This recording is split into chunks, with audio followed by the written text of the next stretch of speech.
जब रवि का पुष्य योग पड़े, रवि पुष्य नक्षत्र हो, रवि का पुष्य योग पड़े, उस समय सरस्वती कहती है भोलेनाथ ऐसी कृपा करिए। शंकर भगवान कहते हैं क्या मांगना है मांगो। ब्रह्माणी कहती है भोलेनाथ करुणा करो, जो भी किसी भी रूप में एक पान के पत्ते के ऊपर, मात्र पान जानते हो, वो खाने वाला जो पान खाता है उसका पत्ता, पान के पत्ते के ऊपर जो चंदन से शंकर के नाम, पार्वती का नाम और ब्रह्माणी सरस्वती का नाम लेकर शिव को समर्पित कर दे। महाराज उसकी भी तिथि बताइए, बड़ी सुंदर है। जब रवि का पुष्य योग पड़े, रवि पुष्य नक्षत्र हो, रवि का पुष्य योग पड़े, उस समय पान के पत्ते पर चंदन से शंकर, पार्वती और सरस्वती का स्मरण कर कर जो शिवलिंग के ऊपर उस पान के पत्ते को चढ़ाकर 5 बेलपत्र 3 समी पत्र समर्पित कर देते हैं, उस बच्चे से चढ़वा देते हैं, वो बच्चा कभी पढ़ने में कमजोर नहीं होता, विद्या में बढ़ता ही बढ़ता है। पलटकर माँ बाप को देखना ही नहीं पड़ेगा बच्चे को, कभी भी मां को कहना ही नहीं पड़ेगा कि पढ़ने बैठ, वो खुद पढ़ेगा, रुचि से पढ़ेगा। 5 बेलपत्र 3 समी पत्र समर्पित कर दें, भगवान शंकर का स्मरण करें और उस बच्चे को प्रणाम करवा कर वापिस लेकर आए। बच्चा विद्या में प्रबल होता है, विद्या प्रखर। पुराण की कथा चल रही है जिसमें मधुता का भाव कहा गया। कभी कभी निवेदन करूंगा, एक थोड़ा सा भाव व्यक्त करूंगा। मान लो घर में अशांति ज्यादा हो, रोग बीमारी ज्यादा घेर रही हो, तो शंकर पर थोड़ा सा शहद चढ़ाकर आप जब पूजन करते हो, जल चढ़ाते हो, अनुष्ठान करते हो, अभिषेक करते हो, जब शिव जी का पूजन करें, जब शहद चढ़ाएं तो उसमें से जरा सा शहद एक चम्मच में रख लें। वो चौखट पर लगा देने पर बीमारी, रोग, अशांति सब समाप्त हो जाता है, घर में सुख बढ़ना प्रारंभ हो जाता है, समृद्धि बढ़ना प्रारंभ। मधुता में सुख भी, शहद में सुखता भी। भगवान को जो समर्पित किया गया, एक एक पुष्प भगवान शंकर को जो दिया गया है, एक एक भाग जो शिव को दिया गया, वो साधारण नहीं है। शंकर के पास जो भी चीज रखी है सब वीआईपी है। गले में देख लो नाग बासुकी है, कानों में बिच्छू, हाथ में त्रिशूल, सब उसके पास में भी। कोई चीज ऐसी भगवान शिव को जो हम समर्पित कर रहे हैं मधु, तो वो किस चीज के लिए समर्पित होता है? 4 चीजें हैं भगवान शंकर को मधु क्यों चढ़ाया जाता है। पहला, रोग के निवारण के। दूसरा,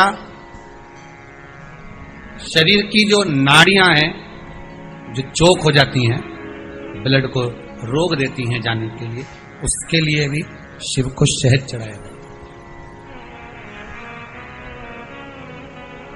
तीसरा, नयनों को शिव के चरणारविंद में स्थिर करने के लिए, नयन रोग का निवारण करने के लिए भी शिव को शहद चढ़ाया जाता है। चौथा,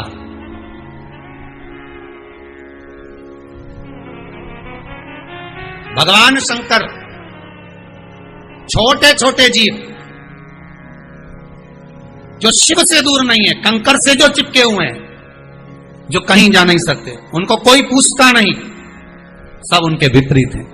शिव उनको अपने करीब में लाकर पूरी सृष्टि का संचार करने के लिए, अपने नजदीक लाने के लिए, शंकर उस सृष्टि खंड को अपने आनंद सुख में लेने के लिए उस शहद का पूर्ण अभिषेक, शहद मधु इसलिए चढ़ा, संपूर्ण विश्व कल्याण के लिए। अकाल मृत्यु वो मरे, जो काम करे चंडाल का, काल उसका क्या बिगाड़े, जो भक्त हो महा। रविवार को अगर लोटा भरकर शिव को समर्पित करा जाता है तो घर में तेज लक्ष्मी प्राप्त होती है, सोमवार के दिन भगवान शंकर को अगर जल चढ़ाया जाता है तो हमारे घर में शीतलता का अनुभव होता है। मंगलवार को अगर शिव जी के मंदिर में, शंकर के मंदिर में जाकर 1 लोटा पानी चढ़ाया जाता है तो हमारे कार्य में उन्नति होती है। बुधवार के दिन अगर शंकर पर 1 लोटा पानी चढ़ाया जाता है तो जिन लड़कियों का विवाह नहीं हो रहा, जिन बच्चों का विवाह नहीं हो रहा, उन बच्चों के भी विवाह हो जाते हैं हमारा। गुरुवार के दिन अगर शिव जी के मंदिर में पानी चढ़ाया जाए, जल चढ़ाया जाए तो घर में विद्वत्ता का अनुभव होता है महाराज, बच्चे पढ़ने में प्रखर होते हैं महाराज। शुक्रवार के दिन अगर शंकर के मंदिर में जल चढ़ाया जाए तो नारी का अखंड सौभाग्य होता है महाराज। शनिवार के दिन अगर शिव की आराधना करी जाए, शनिवार के दिन अगर शंकर को जल चढ़ाया जाए तो जिंदगी में व्यक्ति की शिव पंचायत में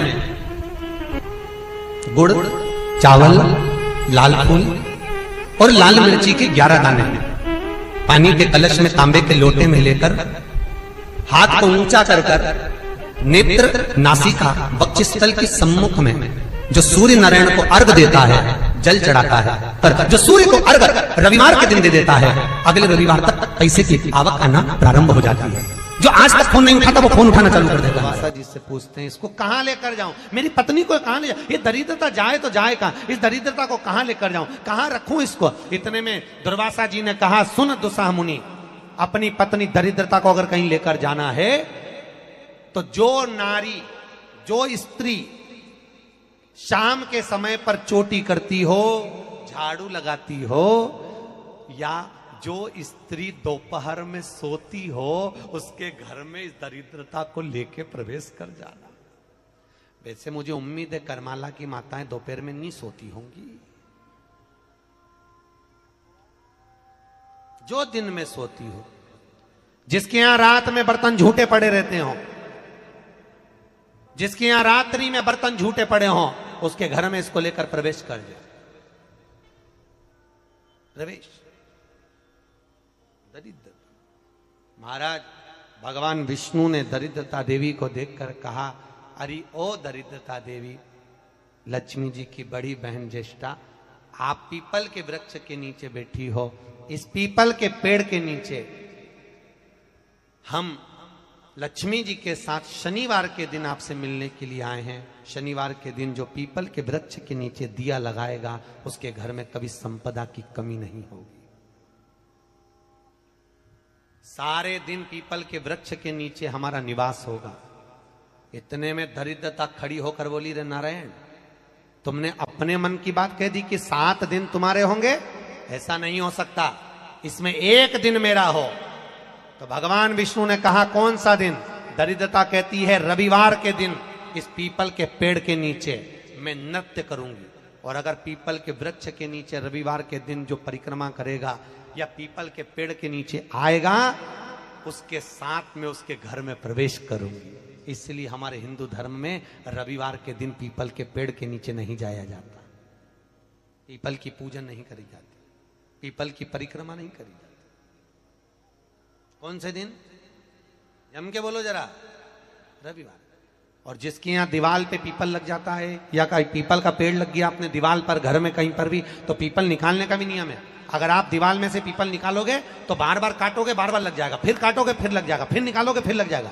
दीवार में पीपल लगता ही रहता है। अगर दीवार के पीपल को निकालना है तो नींबू और मिर्ची, इन दोनों को 3 घंटे पहले पीपल के पेड़ के नीचे रख दीजिए, और रखने के बाद में फिर पीपल को रविवार के दिन उखाड़कर कहीं दूसरी जगह लगा दीजिए। उसके बाद कभी दीवार में पीपल नहीं